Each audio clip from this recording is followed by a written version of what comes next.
నమస్తే సార్. నమస్తే. సో బైరి నరేష్ పైన మళ్ళీ అయ్యప్ప స్వాములు దాడి చేసిన విషయం మళ్ళీ వెలుగులోకి వచ్చింది. అసలు దేనివల్ల దాడి చేశారు?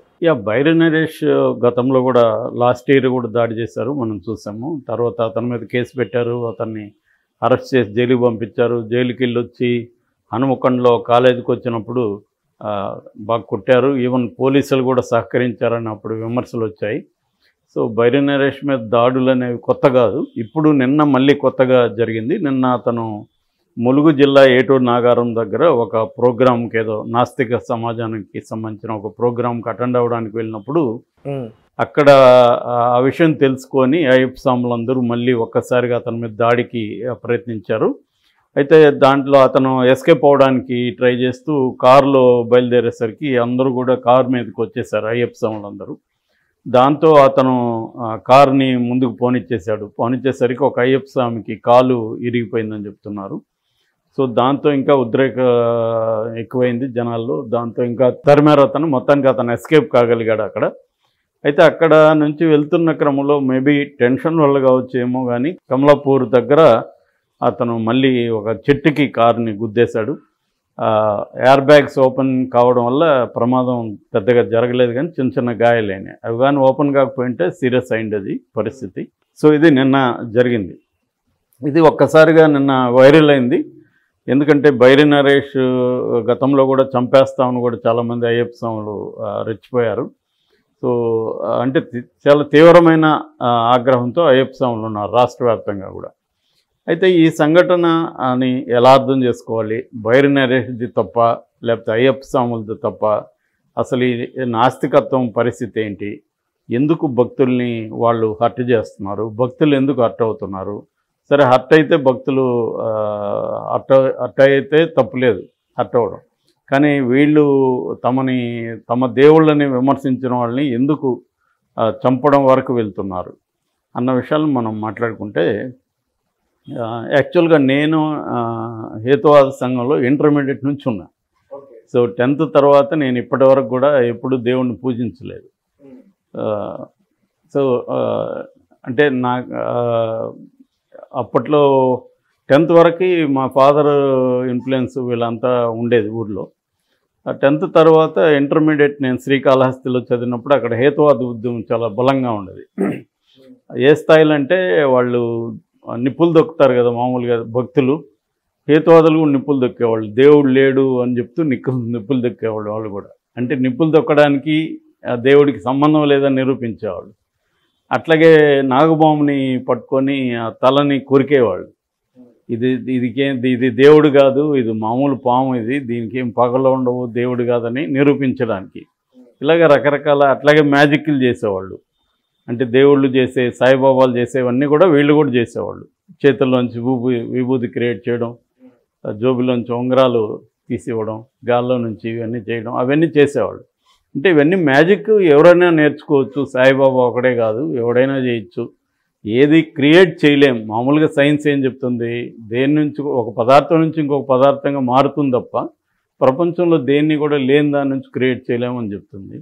దానికి విరుద్ధంగా వీళ్ళు చేస్తున్నారని ఇలాగా చేసేవాళ్ళు. సో నేను కూడా అప్పుడు యాక్టివ్గా ఉండేవాడిని. అప్పుడు మేము బ్యాచిలర్స్ రూమ్ తీసుకున్నప్పుడు ఎవడైనా గెస్ట్లకి ఎవరైనా వస్తే వాడిని కూర్చోబెట్టుకుని నువ్వు దేవుడిని నమ్ముతావు అనడం, నమ్ముతానంటే ఇంక క్లాస్ బీకడం, ఇట్లాంటివి ఉండేది. దాంతో మా ఇంట్లో కూడా ఘర్షణ వచ్చేసింది. దాని తర్వాత నాకు అర్థమైంది ఏమంటే, నేను దాని తర్వాత మార్క్సిజం చదువుకున్నాను. మార్క్సిజం అండ్ హిస్టరీ చదువుకున్నాక నాకు అర్థమైందంటే హేతువాదం, నాస్తికత్వం కూడా ఒక మూర్ఖత్వమే అని నాకు అర్థమైంది. ఎందుకంటే ఇప్పుడు నువ్వు దేవుణ్ణి నమ్ముతున్నావు అంటే నిన్ను ఎగతాళి చేయడం వల్ల నేను నిన్ను మార్చలేను. దేవుణ్ణి నమ్మే భక్తుల్ని ఎగతాళి చేయడం, వాళ్ళ దేవుళ్ళను ఎగతాళి చేయడం వల్ల మనం ఎవరిని కూడా మార్చలేం, వాళ్ళని హర్ట్ చేయడం. ఈ మధ్య హేతువాదులు కానీ బైరి నరేష్ లాంటి నాస్తికులు చేస్తున్న తప్పేందంటే ఆ దేవుళ్ళని ఎగతాళి చేయడం. ఇప్పుడు అయ్యప్ప స్వామి ఎలా పుట్టాడు, అతను మేల్ టు మేల్ ఎలా పుట్టాడు అనే ఎగతాళి చేయడం. యాక్చువల్గా ఏంటంటే ఇది రంగనాయకమ్మ కూడా చాలా చేస్తుందన్నమాట. ఆమె కూడా భారతం మీద బుక్ రాసింది. దాంట్లో అంతా కంప్లీట్ ఎగతాళి చేస్తుంది. ఎప్పుడైనా కూడా మనకేంటంటే హ్యూమన్ హిస్టరీలో ఫాంటసీ అనేది ఉంటుంది, కల్పన అంటాం దాన్ని. అంటే ఇప్పుడు దేవుళ్ళంతా కూడా మనకు ఫాంటసీగా కనబడుతూ ఉంటారు. దాన్ని నువ్వు ఎగతాళి చేయడం వల్ల ఏం లాభం లేదు. ఆ ఫాంటసీ ఎందుకు ఏర్పడింది సమాజంలో అనేది ఎక్స్ప్లెయిన్ చేయగలగాలి. అది కోసంబి లాంటి హిస్టోరియన్స్ చేశారనమాట. ఫర్ ఎగ్జాంపుల్ నాగా ట్రైబ్ ఉన్నారు, నాగబాముని పూజించే ట్రైబు. వాళ్ళకి సపరేట్గా వాళ్ళు హిందూ మతంలో లేరు, బిగినింగ్లో వైదిక మతంలో లేరు. వాళ్ళు వచ్చి వైదిక మతంలో జాయిన్ అయినప్పుడు, అంటే 2 తెగలు కలిసినప్పుడు ఆ 2 తెగలు పూజించే దేవుళ్ళు కూడా కలిశారు. అప్పటి నుంచి అంతకుముందు శివుడి మెడలో పాము లేదు. ఎప్పుడైతే నాగా ట్రైబు వైదిక దీంట్లో కలిశారో వాళ్ళ పాము శివుడి మెడలోకి వచ్చి చేరింది.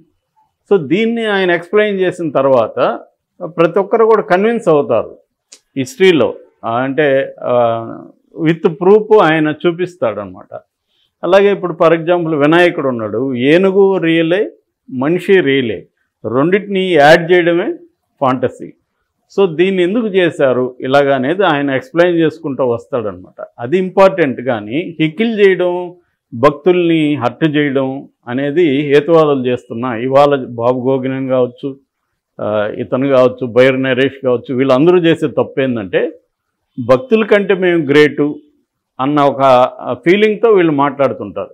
బాబు గోగినేనిలో కూడా అదే కనబడుతుంది. నేను మీకు అందరికంటే గ్రేటు అన్న ఒక డామినేటింగ్ బిహేవియర్తో మాట్లాడుతుంటాడు. అంటే దేవుడు లేడని అతను నమ్మితే దేవుడు ఉండాడని నమ్మే వాళ్ళకంటే గ్రేట్ ఎలా అవుతాడు? వాళ్ళు ఎందుకు దేవుడు అనే కాన్సెప్ట్ ఎందుకు వచ్చింది, భక్తి అనేది ఎందుకు సమాజంలో ఉంది, జ్యోతిష్యం కావచ్చు, మూఢనమ్మకాలు కావచ్చు ఎందుకు ఉన్నాయి అనేది మనం ఎక్స్ప్లెయిన్ చేయగలగాలి సమాజాన్ని. అంతేగాని ఒక మూఢనమ్మకం ఫాలో అయ్యేవాడిని ఎగతాళి చేసో హర్ట్ చేసో అతను మనం మార్చలేం. నీ ఉద్దేశం ఏంటి? మనుషుల్ని భక్తి నుంచి లేదా మతం యొక్క ఇన్ఫ్లుయెన్స్ నుంచి మార్చాలనేది కదా వీళ్ళ గోల్ మంచిదే. కానీ దానికి వీళ్ళు అనుసరిస్తుండే పద్ధతి ఏంటంటే రాంగ్ అనమాట. అందుకని ఇతన్ని భారత నాస్తిక సమాజం కూడా బైర్ నరేష్ని బహిష్కరించింది. జయగోపాల్ అని దాని ప్రెసిడెంట్, ఆయన ఒక స్టేట్మెంట్ కూడా ఇచ్చాడు ఇతను చేసిన తప్పని. నిజమైన హేతువాదులు ఏంటంటే సమాజాన్ని, మనుషుల్ని మార్చడానికి ట్రై చేస్తారు తప్ప వాళ్ళని హర్ట్ చేయరు. అందుకే ఏకే రామానుజం లాంటి వాళ్ళు I don't believe in God but I believe in the people who believe in God అని స్టేట్మెంట్ ఇచ్చాడు. అంటే నేను దేవుణ్ణి నమ్మను కానీ దేవుణ్ణి నమ్మే వాళ్ళని నమ్ముతానని. అంటే ప్రజల్లో నమ్మకం ఉంది నాకు, కానీ వాళ్ళకి విశ్వాసాలు, భక్తి ఎందుకు ఉంటుంది అనేది మనం చెప్పగలగాలి. చెప్పినప్పుడు వాళ్ళు కన్విన్స్ అవ్వచ్చు, అవ్వకపోవచ్చు, అది వాళ్ళ ఇష్టం. అంతేగాని అతన్ని ఎగతాళి చేయడం, వాళ్ళ దేవుళ్ళని ఎగతాళి చేయడం. ఇప్పుడు అయ్యప్ప స్వామి అదొక మిత్ అనుకుందాం. మిత్తో వాళ్ళకి భక్తి ఉంది కదా అయ్యప్ప స్వాములకి. ఆ భక్తి ఉన్నప్పుడు ఆ అయ్యప్ప స్వామి ఎలా పుట్టాడు ఏంటి ఎగతాళి చేయకూడదు. నువ్వు ఎక్స్ప్లెయిన్ చేయగలగాలి. అసలు ఆ కాన్సెప్ట్ ఎందుకు వచ్చింది సమాజంలో, ఎప్పటి నుంచి వచ్చింది, అంతకుముందు ఏముండేది, అసలు ఆ కాన్సెప్ట్ వెనకాల ఉన్న ఐడియాలజీ ఏంటి, ఇవి ఎక్స్ప్లెయిన్ చేయగలగాలి. చారిత్రకంగా ఎక్స్ప్లెయిన్ చేస్తున్నప్పుడు ఎవడు కూడా హర్ట్ కాదు. అది ఇప్పుడు చరిత్రకారులు చాలామంది ఎక్స్ప్లెయిన్ చేశారు దీన్ని. కార్ల్ మార్క్స్ దగ్గర నుంచి. కార్ల్ మార్క్స్ ఏమంటాడంటే దేవుడు మతం వల్ల మనిషికి ఏం నష్టం అని అడిగినప్పుడు ఆయన ఏం చెప్పాడంటే మన మీద మనకు కంట్రోల్ పోతుంది సమాజంలో, మన నుంచి మనం దూరం అయిపోతాం, సమాజం నుంచి మనం దూరం అయిపోతాం. అంటే మనం తెలియని ఒక శక్తి మీద ఆధారపడతాం. మన మీద మనం ఆధారపడితే మన కంట్రోల్లో మన లైఫ్ ఉంటుంది. సో దేవుణ్ణి, భక్తిని, మూఢనమ్మకాలు నమ్మేవాళ్ళు ఏమవుతారంటే వీళ్ళ కంట్రోల్లో వీళ్ళు ఉండరు, ఎవరి మీద భారం వేసేస్తుంటారు. ఇప్పుడు నువ్వు 10th పాస్ అవ్వాలి, నువ్వు చదివితే పాస్ అవుతావు, కానీ దేవుడికి కొబ్బరికాయ కొడితే పాస్ కావు కదా. అది బేసిక్గా మార్క్స్ చెప్పింది ఏంటంటే నీ లైఫ్ మీద నీ కంట్రోల్ ఉండాలి. సమాజానికి భౌతిక పరిస్థితుల మీద కంట్రోల్. ఇప్పుడు యాక్సిడెంట్లు రోడ్లు ఎక్కువ జరుగుతున్నాయి, దానికి పరిష్కారం ఏంటి? అర్చనలు చేస్తే యాక్సిడెంట్లు అవుతాయా? ఆ యాక్సిడెంట్లు ఎందుకు జరుగుతున్నాయి, కారణాలు అన్వేషించి యాక్సిడెంట్లు నివారించాలంటే ప్రెడిక్ట్ చేసి కారణాలని ఎట్లా ప్రివెంట్ చేయాలన్నది ఆలోచిస్తేనే అవుతాయి. సో ఇది ఒకటి. రెండవది నా అబ్జర్వేషన్ లైఫ్లో ఏంటంటే నిజంగా కూడా ఎవడు కూడా భక్తులు కూడా 100% ఫాలో కారు. వీలైనంత థియరీ ఉంటుంది. అంటే లైఫ్లో ఎవరైనా కూడా వీలైనంత ఫాలో అవుతారు. కొంతమంది భక్తితో పూజిస్తే, కొంతమంది భయంతో పూజిస్తారు. భయంతో, భక్తితో. రెండోది ఏంటంటే ఇప్పుడు అయ్యప్ప స్వామిని నేను చిన్నప్పటి నుంచి చూస్తున్నా. మా ఊర్లో మా ఎదురుగానే గుడి ఉంటుంది. సో అక్కడికి వస్తుంటారు కాబట్టి చిన్నప్పటి నుంచి చూస్తున్నా. ఇదేంటంటే ఒక రకమైన ఒక 40 రోజుల పాటు మందు ఉండదు, సిగరెట్ ఉండదు, విమెన్తో ఇది ఉండదు. సో కొద్దిగా డిసిప్లిన్ ఏర్పడుతుంది లైఫ్లో. రెండోది వీళ్ళకి ఒక సమూహం ఉంటారు, కమ్యూనిటీ ఫీలింగ్ ఉంటుంది, అందరూ కలిసి ఉమ్మడిగా సరదాగా ఉంటారు, మంచి ఫుడ్ ఉంటుంది. రెండోది ట్రావెల్ ఉంటుంది. ఇవన్నీ వాళ్ళకి బాగుంటుంది. ఈ భక్తి పక్కన పెడితే ఈ లైఫ్ స్టైల్ ఒకటి బాగుంది. అందువల్ల ఎక్కువ మంది అయ్యప్ప స్వాములుగా మారుతుంటారు. చాలామంది నేను చూసే వాళ్ళకేం పెద్ద భక్తి ఉండదు. మళ్ళీ మా ఊళ్ళో తిట్టేవాళ్ళు భయంకరంగా బూతులు తిడతారు. తిట్టేటప్పుడేమో పక్కన స్వామి యాడ్ చేస్తారు, అంటే దొంగనా కొడుకు స్వామి అంటారు, బూతులని తిట్టేస్తారు. కానీ అలా సరదాగా ఉంటుంది. వాళ్ళని పట్టుకు మనం తిట్టాల్సిన అవసరం లేదు. సో వాళ్ళతో కూడా మనం ఉండి వాడికి చెప్తే వాళ్ళు వింటారు. మేము అలా చెప్పేవాళ్ళం, మేము వాళ్ళకి, వాళ్ళు వినేసి వాళ్ళు పట్టుకోళ్ళు వెళ్తుంటారు. నువ్వు చెప్పింది కూడా కరెక్ట్గానే ఉందిలే అనేసి వెళ్తారు. వాళ్ళేమి మళ్ళీ మారరు. కాబట్టి హేతువాదులు కూడా మారాలి. బైరి రమేష్ లాంటి వాళ్ళు, నేను విన్నాను అతని వీడియో, ఖచ్చితంగా ఎవరికైనా కోపం వస్తుంది, కొట్టాలనిపిస్తుంది. కాబట్టి అట్లాంటివి మానుకోవాలి. బైరి నరేష్ లాంటి వాళ్ళు మార్చడానికి ట్రై చేయాలి, అంత తప్ప హర్ట్ చేయకూడదు భక్తుల్ని.